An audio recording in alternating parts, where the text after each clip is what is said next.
go. I'll give you a tour of the Sky Splitter.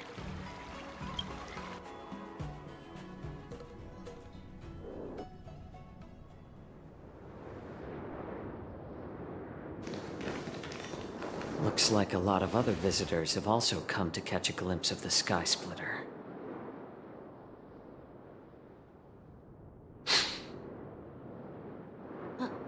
What's up, Mr. Jiaoqiu? No, it's nothing.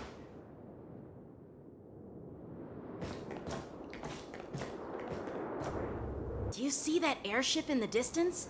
That's the Sky Splitter, the venue for the war dance ceremony. It doesn't look all that impressive from this distance.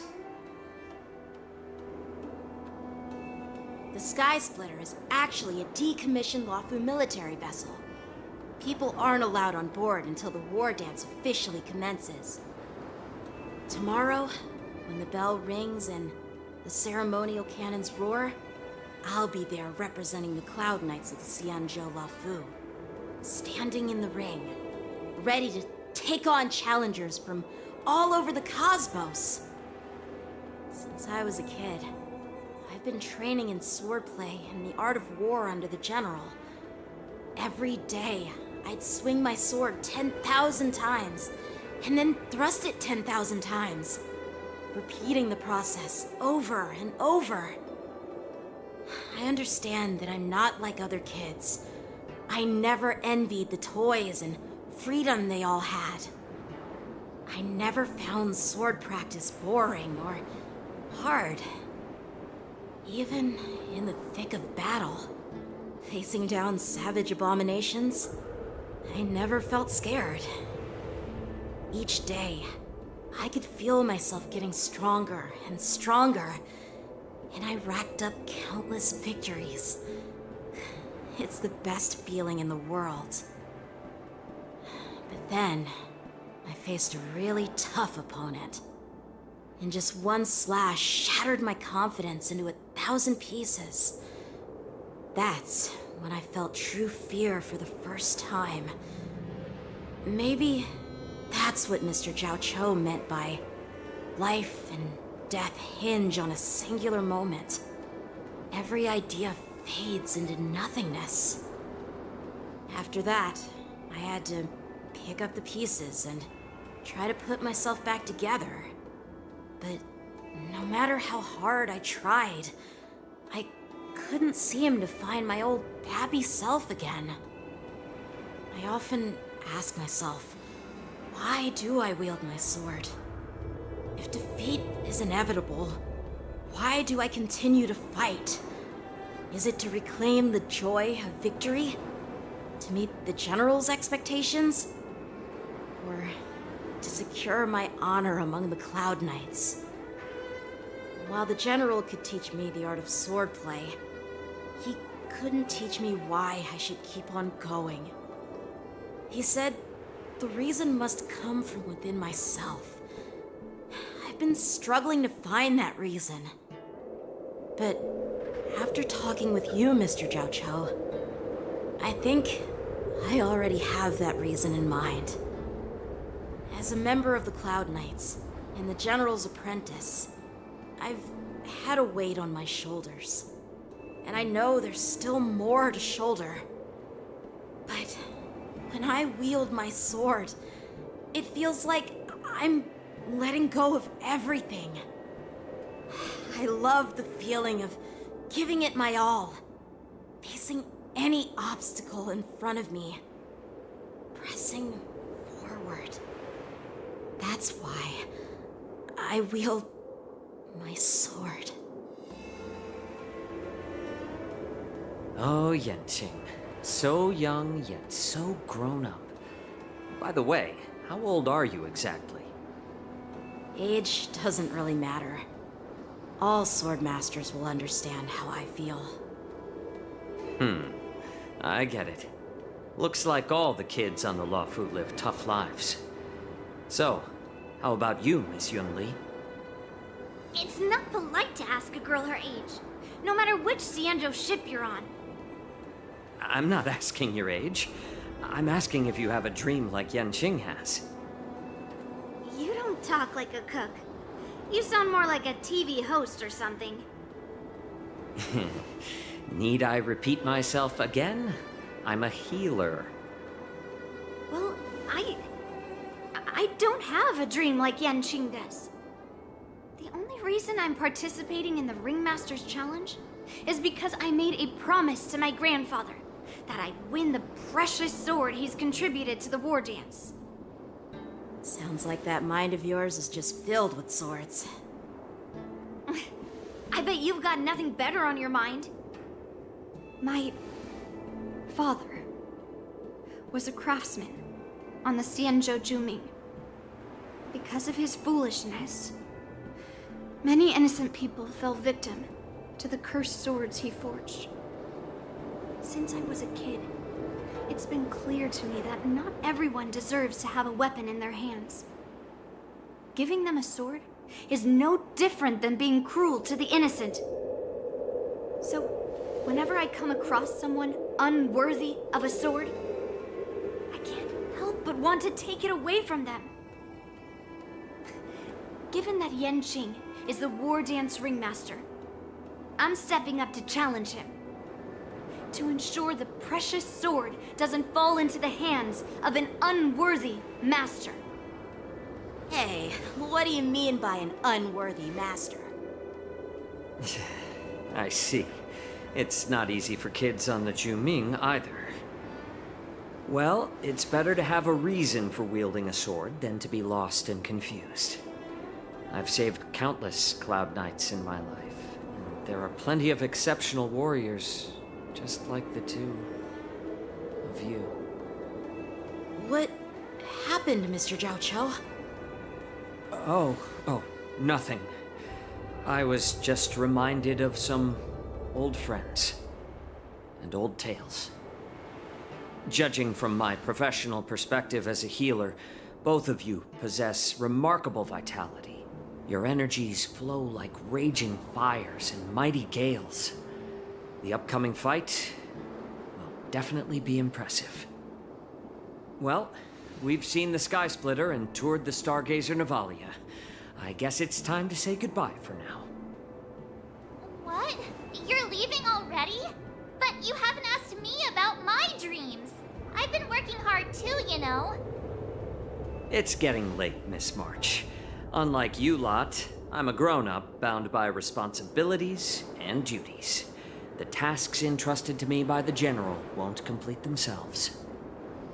By the way, Yanqing, is it normal to have so many people wandering around in an automated area like the Stargazer Navalia?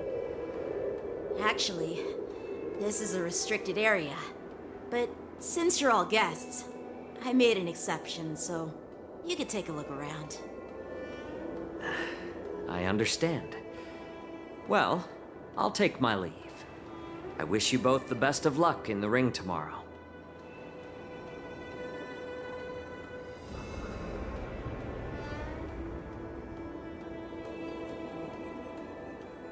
Seriously? I just spent so much time thinking about my dream, but he didn't even ask me. Now that we're done with our tour of the Sky Splitter, shall we continue with our training? Why don't we take a day off? What? You want to secretly practice swordplay by yourself? Dream on. You know cramming before a fight never works out. For some reason, seeing the Sky Splitter has boosted my confidence. So, I've decided to conserve my strength for tomorrow. All right, I'll take you out of the Stargazer Navalia.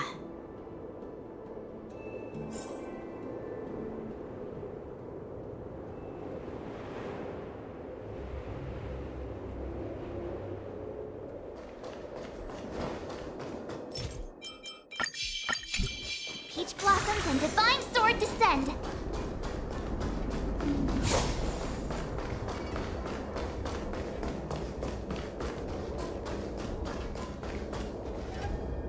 Oh, just shut up, Red Fang. This is not a beast ship. I need some time to take care of things. You willingly donned the skin of a lowly beast to join this mission, dedicating yourself to our glorious cause. And now you're telling me you can't handle it? Do you realize how many ships we need? I'm doing my best, all right? It takes time to figure all this out. When the guns go off tomorrow, all eyes will be on it. That'll be our only chance. How's that? Who's there?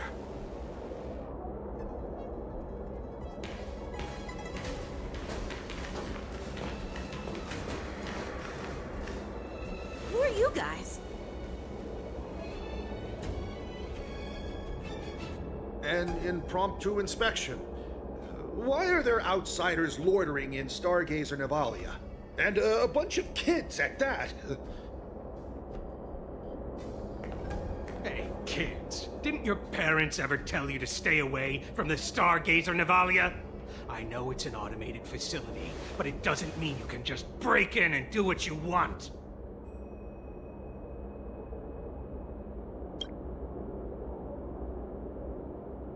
Sorry. I'll take the little ones away right now.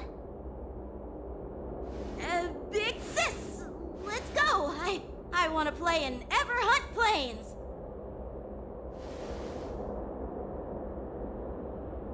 Huh? Everhunt Plains? Yeah, sure. Big Sis will take you there.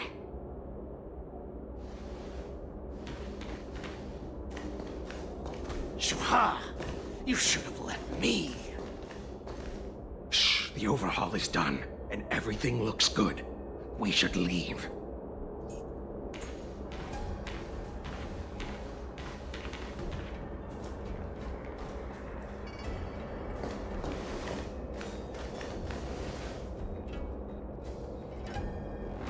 Could you repeat what you just said, Yenqing? What did I say? Big sis, let's go. I want to play in Everhunt Plains. Come on! Can't you read the room? Something is definitely off about the 3 people we just met. Yeah, anyone could see that. I just wanted to hear you say it again. That pink-haired fox tried to say something. I'm pretty sure he sensed something fishy. Since he's not familiar with this place, he just dropped us a hint. But you didn't seem to be paying attention at all. I knew that from the beginning!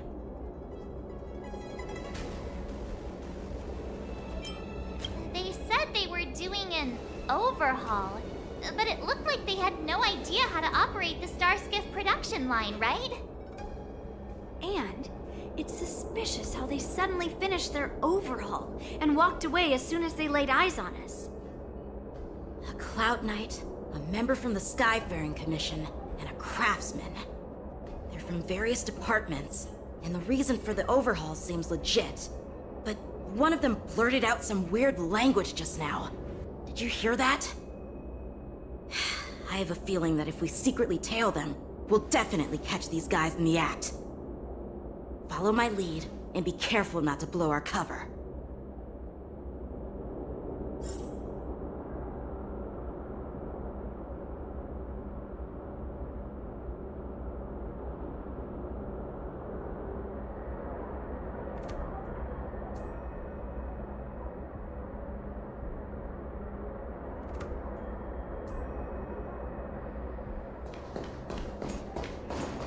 Never mind who they... Don't get too close, Miss Mark.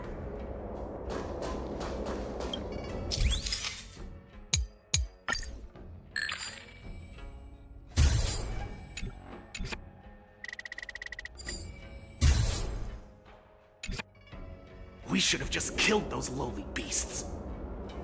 Those little brats won't take up much space. There are boxes all over this place. Just dump them into one and no one will notice. Cut the theatrics, Grulok. Even the slightest slip-up could interfere with Lord Moktok's plans. So where are we heading next? To check the freight skiffs. We've got a lot of preparations to do. Also, don't forget to take those crates with you. Weapons, supplies. We've got to be well prepared. Otherwise, we're screwed. So, are they smugglers? What exactly are they up to? I have no clue, but they seem to be moving those crates. I've got an idea. We can hide inside the crates and follow them.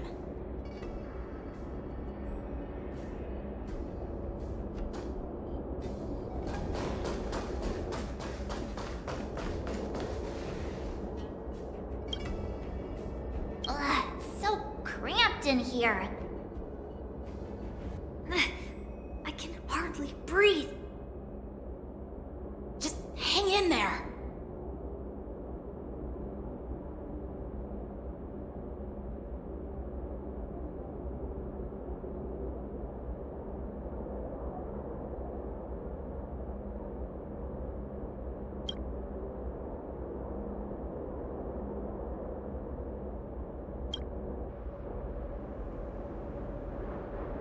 Let's just put the cargo here for now, all right?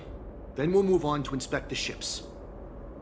Lord Moktok said that as soon as we're done, we're to board the freight skiff and leave this place. Don't worry, I've changed the shipping schedule. You two, come with me. Is it just me? I keep smelling that stench of lowly beasts everywhere we go. Don't be so paranoid.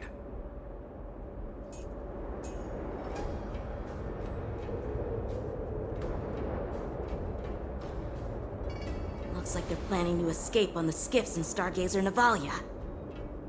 They keep talking about their plans, but where did they come from? And what do they want to do on the Xianzhou? They're definitely up to something bad. Wait, they disappeared. Let's catch up to them.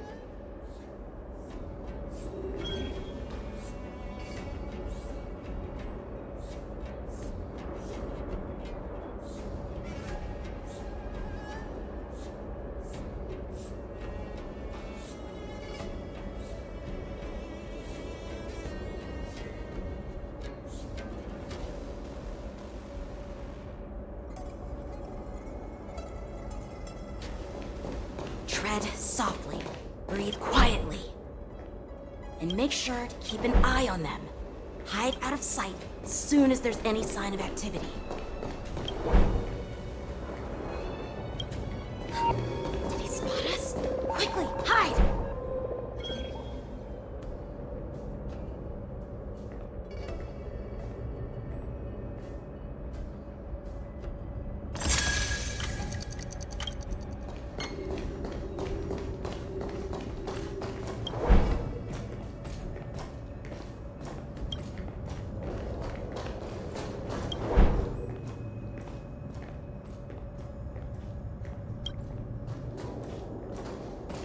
Watch out! They're on high alert!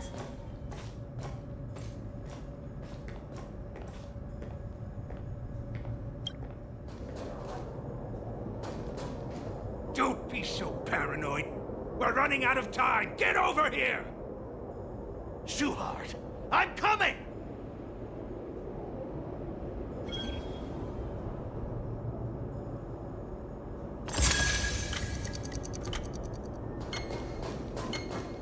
Leaving. We should catch up to them. Quickly!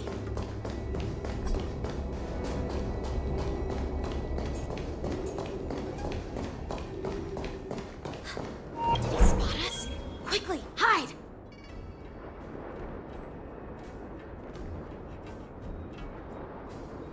What are they up to?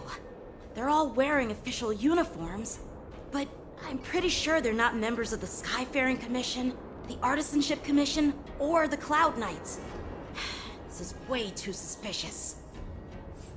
Never mind who they are. Let's just film them. That way, if they do anything bad, we'll have solid evidence against them.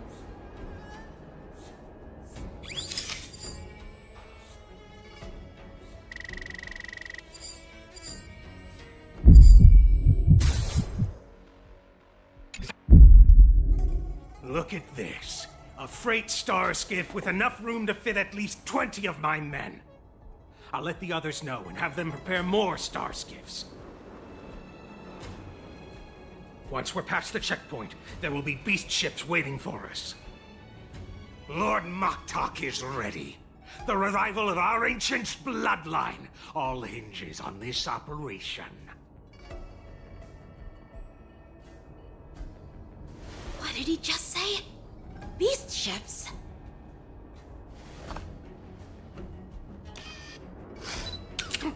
Who's there? It's those brats! I told you to get rid of them, but you didn't listen, you idiot! Wipe them all out!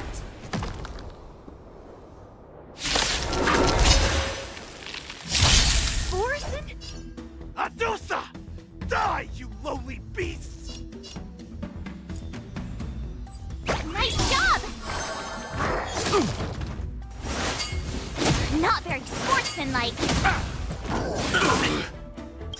Nice, like my friends? Indulge yourselves!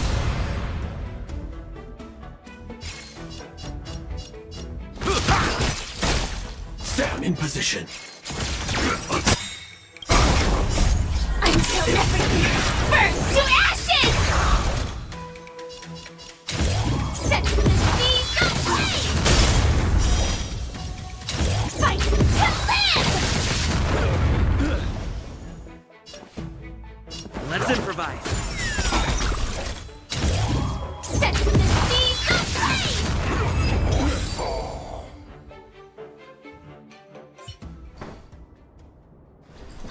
How is this possible? How did these Foxians change their appearances like that?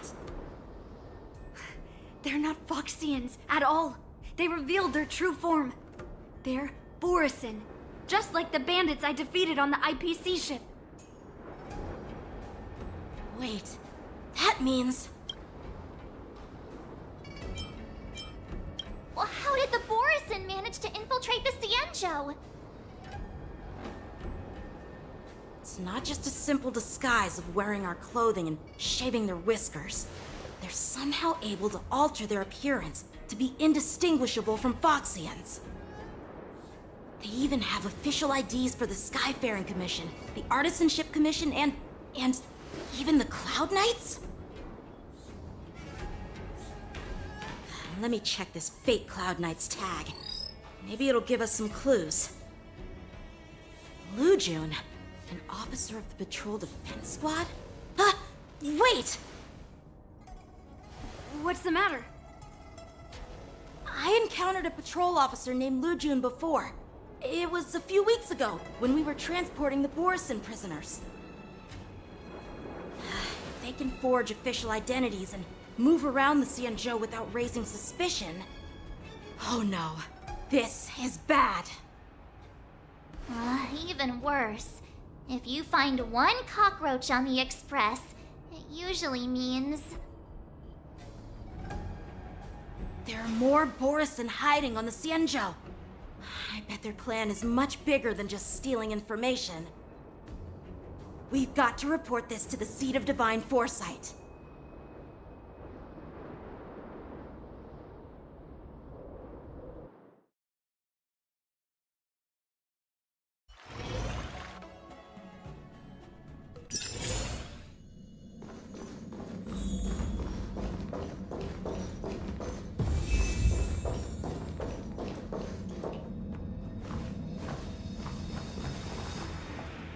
I am glad to finally meet you in person, guests from the Astral Express.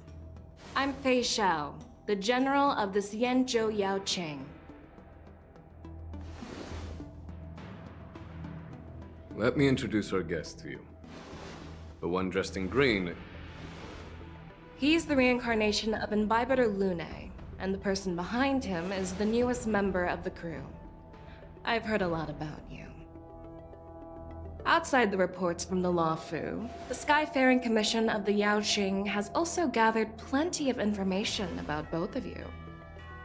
I've been eager to meet you face to face for reasons that I'm sure General Jing Yuan has explained, right?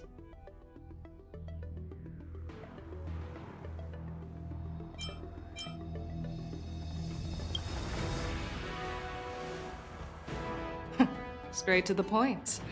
I like it. According to General Jing Yuan's report, the Ruin Legion is to blame for the Ambrosial Arbor crisis, and all Arbiter Generals should pay attention to the Ruin Author's movements. Over the years, the Destruction's minions have wreaked havoc on countless worlds, and the Alliance has been keeping an eye on them. But no one expected them to join hands with the remnants of the Abundance. The damage caused by the Ambrosial Arbor crisis was far less severe than expected, which is good news for us. However, it was quite different from the Ruin Legion's usual style of destroying life wherever they go.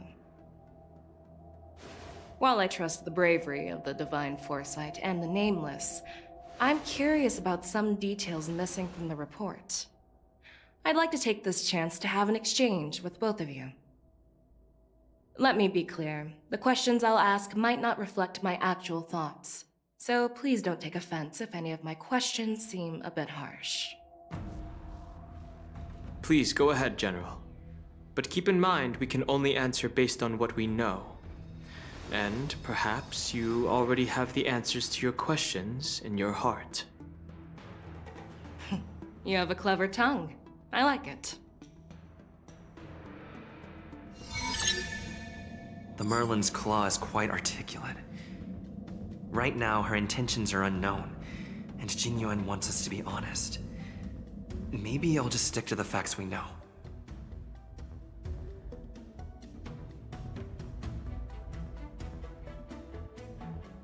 Let's cut to the chase. Before the crisis struck, the Astral Express was guided here by a Stellaron hunter, a wanted felon, in an attempt to resolve the Stellaron crisis. However, everyone in the cosmos knows of the Stellaron hunter's reputation. So, why did you place so much trust in them? Could it be that some of you have a connection with them?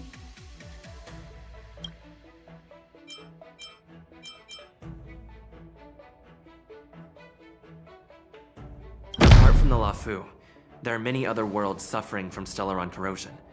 For example, Eurillo 6, the world that the Express stopped at before reaching the Lafu, was one of them. To the Express, Stellarons act as roadblocks on the Silver Rail and pose risks to the warping process. And that's why dealing with Stellaron issues is part of the duty of the Nameless. Ah, I've heard about those problems caused by Stellarons. The Express connects various worlds, so it makes sense for you to take care of this. The cosmos is a mess, and the Trailblazers are just doing their best to fix it. I understand. Let's move on to the next question. The report suggests that Don Shu, the master of the Disciples of Sanctus Medicus, colluded with the Lord Ravager and used the power of the Stellaron to resurrect the Ambrosial Arbor. But here's the thing. Don Shu was just a chief alchemist. Even if she colluded with our enemies and summoned the Stellaron, how did she manage to bypass the Videodora guards around the Ambrosial Arbor?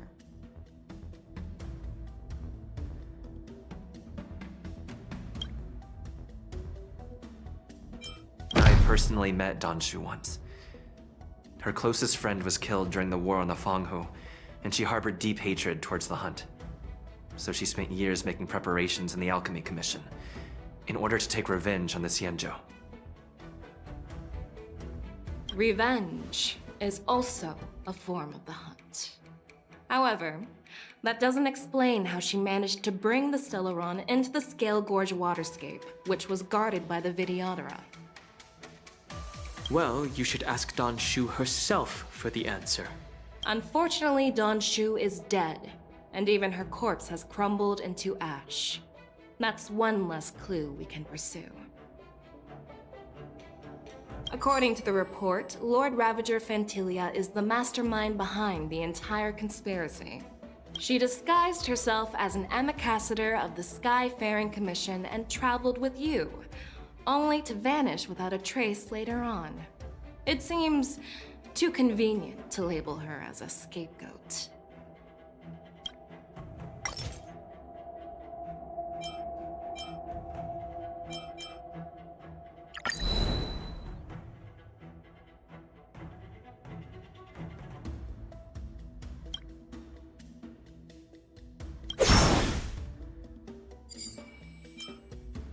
Ventilia is one of the Heliobi, the energy life forms that once fought against the Xianzhou. They're known for their unpredictable and elusive nature. Just as he said, when the ambrosial arbor resurrected, its roots broke through the creation furnace on the Lawfu, accidentally releasing the heliobus fiend fire sealed inside. This can be used as circumstantial evidence. If Elder Huai Yen accepts the explanation, so do I. Oh, it seems that your answers have addressed all my questions. Generals, I am finished with my questioning. So, what do you think, General Fei Shao? Have the doubts in the report been cleared up? The two nameless have been honest in their answers. Even though there are some tricky details, my intuition tells me there is nothing wrong. However, the 3 questions I posed earlier were not just for the nameless, but for you too, General Jing Yuan. First, the disciples of Sanctus Medicus grew uninterrupted on the Law Fu, yet the 6 charioteers were not aware of it. That was a dereliction of duty. Second, you believed in the Stellaron Hunter's prophecy and entrusted outsiders to solve the crisis, even granting them access to the Plague Mark. That was a dereliction of responsibility. Third, you insist on holding the war dance right after the Ambrosial Arbor crisis, putting the Lawfu back in the spotlight. That is a dereliction of wisdom. Merlin's Claw. Is this your line of thinking, or the 10 Lords? From the moment I walked in, I made it clear that the questions I'd ask might not reflect my actual thoughts. The disciples of Sanctus Medicus were deeply rooted and had been plotting for a long time. I admit it was my negligence for not noticing it earlier. As for the Stellaron Hunter's prophecy, I didn't believe all of it, but in the end, the Lawfu did survive the Ambrosial Arbor crisis. So, I think it's safe to say that Elio's prophecy about the future holds some merit. And as for the war dance, do you think I'm unaware of the risks? However, risks can also be opportunities. The Lawfu has lain low for too long. I believe it's time to stir up the dregs hidden in the depths and wash them away once and for all. Just as I expected from our sophisticated divine foresight. You have a way with words. I like it. But, unfortunately, ever since the report was submitted, the Alliance has been filled with rumors and speculation. Even within the Lawfu, there are people accusing you of neglecting your duties, resulting in the Ambrosial Arbor's resurrection. So what are your thoughts on all of this, General Fei Shao? As a fellow Arbiter General, I fully understand the difficulties of this position. Personally, I think all these rumors are meaningless drivel. Across the sea of stars, the divine foresight knows better than anyone else what happened on the Lawfu and the meaning behind it. Just as what happened on the Xianzhou Yaoqing recently. You mean the Xianzhou Yaoqing is also... The scouts of the Verdant Knights have sent back reports that Borisin are making trouble again. The Borisin packs that were once divided and scattered have started swallowing each other up, forming larger and larger packs. Moreover, there's an entity named Mongus behind it all. An entity? According to the report, this entity isn't actually a Borisin. It's a woman claiming to be the messenger of the Master of Immortality. She's described as having 12 faces and 12 pairs of fangs, as cruel as poison and as elusive as quicksand. The Borisin believe she'll give them a chance to rise again. That's Ventilia. That's right. You're lucky that I'm the one who came this time. If it were the Patina Justice or the Seer Strategist, this conversation might not be so friendly. I've always had faith in my instincts, so I don't doubt your good intentions. But the Alliance has its fair share of questions and doubts about the Law Fu. So, my plan is to come up with an acceptable answer to satisfy the Alliance. What's in this plan, General Fei Xiao? General Jing Yuan, you already know what has to be done. But since you don't want to be the bad guy, I'll take care of it for you. You need the final word from the Ten Lords Commission to quell any doubts. And for that, I'll have to ask the two Nameless to visit the Shackling Prison.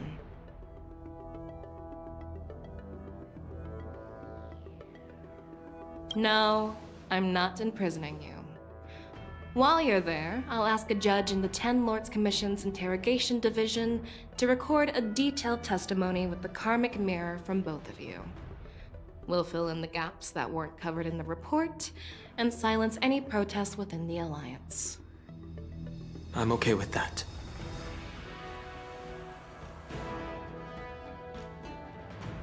Your willingness to help is truly heartwarming, youngsters. Then, as the Merlin's Claw requests, Oh, there's one more thing. This testimony is for silencing the voices of opposition within the Alliance, but I would like to urge General Jing Yuan to listen to the pleas of the Foxians on the Xianzhou Yaoqing. so, you are here for Hule. Exactly.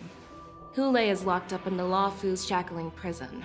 Since he is the Broodlord of the Borisin, I want to transfer him onto the Xianzhou Yaoqing and imprison him there. The recent movements of the Borisin suggest they're planning something big, so we must act preemptively. It makes sense to have the Foxians keep an eye on their arch-nemesis. Since you trust my judgment, I'll repay that trust. What do you think about all this, General Huayan? I was worried this would turn into a heated argument, but it seems like both of you are on the same page, solving each other's problems. I couldn't have asked for a better outcome. And as for Hule, I'll send my lieutenants Zhao Chou and Moza to check on his condition in prison and ready him for transport. If there are no more questions, shall we get this started?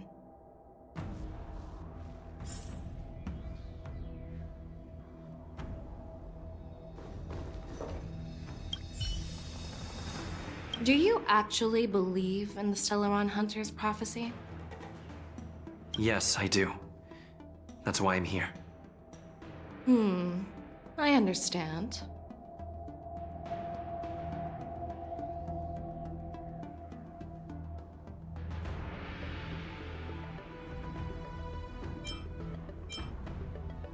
You're definitely a unique individual, just like Huayan said. I hope you'll walk alongside the Rainbow's path as a friend.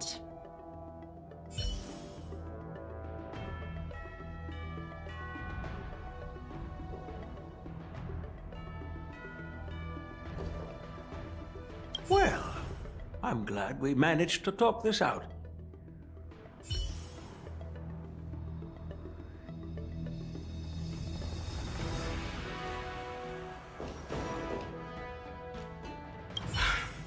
I'll call for a messenger to take you to the interrogation division.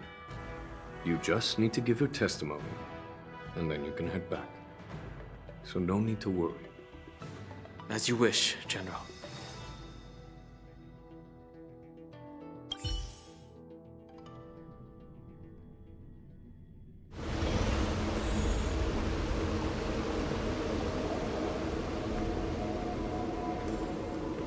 As General Jing Yuan requested, everything is prepared for your arrival, and I am here to receive you. The judges at the Interrogation Division also know your purpose.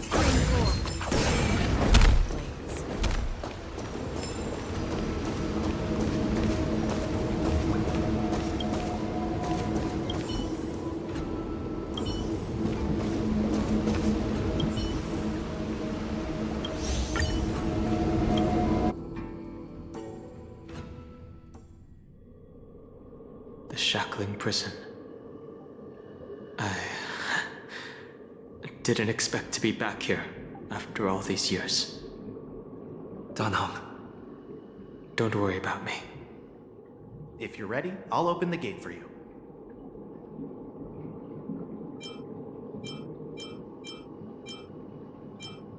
This is one of many entrances used for temporary access. Since you're not actual prisoners, it makes sense for you to use this entrance. Please come on in, dear guests.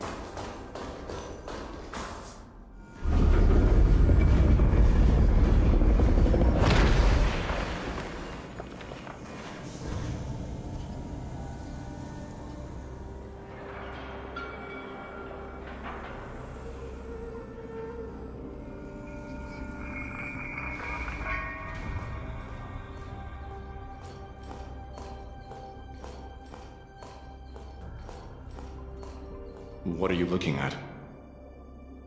The shackling prison on the Luofu is completely different from the one on the Yaoqing. It's completely underwater. Whether it's in the clouds or underwater, breaking free would still be a piece of cake for me. Still thinking about your old jailbreak tricks, huh? Forget it. You're free now. Just don't do anything stupid, or the judges will throw you back in there and lock you up for a few hundred years. You'll see me again in just a few days. Taking Hule back to the Yaoqing means a lot to the Foxians on the ship, and to the General herself. So stay alert.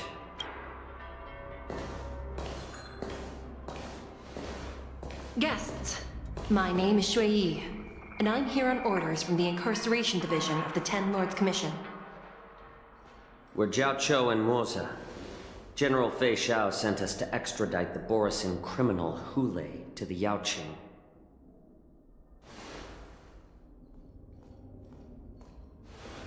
We're here to inspect the conditions of his imprisonment and make preparations for the handover and transportation. I assume you've been briefed, Your Honor. Your visit request has been approved. I'll be your guide for this trip. Prisoner Hule, the warhead and brood lord of the Borisin Abominations of Abundance and the arch-nemesis of the Foxians, is responsible for 2,123 wars of aggression and countless associated crimes. Due to his heinous acts, he has been imprisoned in the depths of the shackling prison and subjected to the punishment of the Forest of Swords until the end of time. He shall never be pardoned. No need to repeat his crimes and sentence, Your Honor. He is the greatest enemy of us Foxians. The stories of his atrocities are used to terrify our children.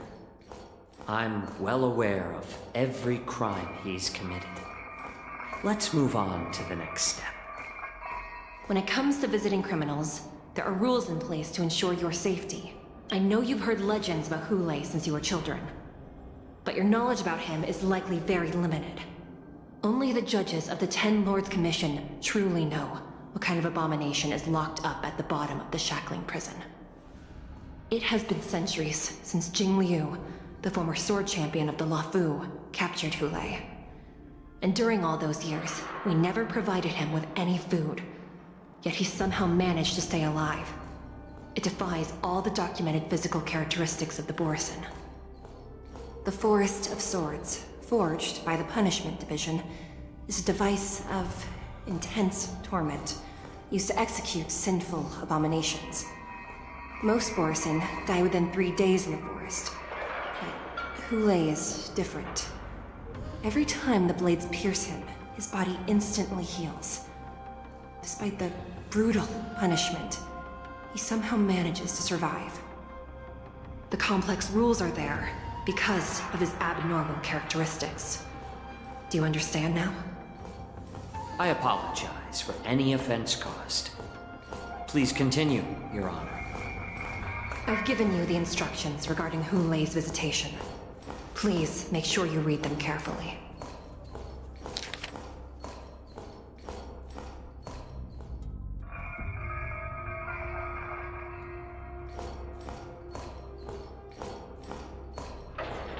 And please, take this pellet before proceeding.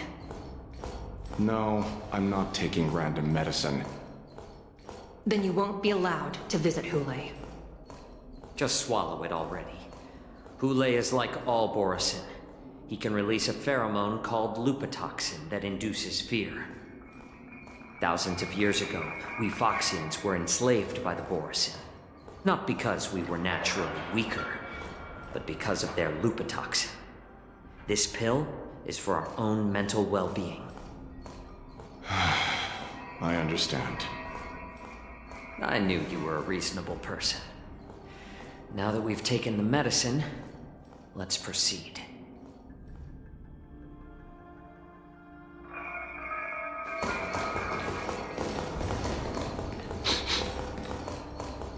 Your Honor. What is it? No. Never mind. Maybe I'm just imagining things. Let's keep moving.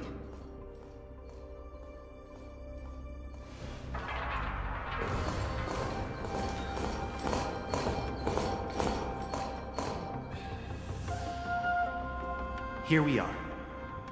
Her Honor hasn't arrived yet. Please wait a moment.